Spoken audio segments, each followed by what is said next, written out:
Suraxanıda rayon icra hakimiyyəti başçısının növbəti səyyar görüşü keçirilib.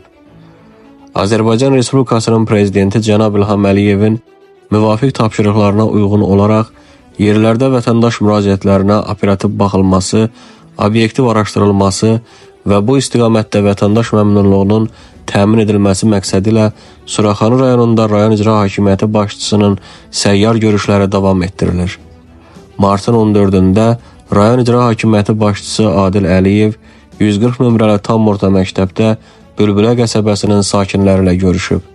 Görüşdə rayon icra hakimiyyəti başçısının müavinləri və şöbə müdirləri, qəsəbə inzibati ərazi dairəsi üzrə nümayəndə və bələdiyyə sədri, xidmət təşkilatlarının rəhbərləri və qəsəbə sakinləri iştirak ediblər.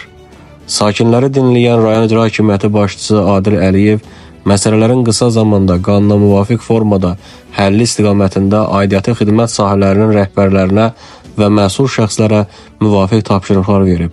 Bir sıra məsələlər isə araşdırılaraq həll edilməsi üçün qeydiyyata alınıb. Qəsəbə sakinləri göstərilən diqqət və qayğıya görə Prezident Cənab İlham Əliyevə və 1-ci vitse-prezident Mehriban xanım Əliyevaya minnətdarlıqlarını ifadə ediblər.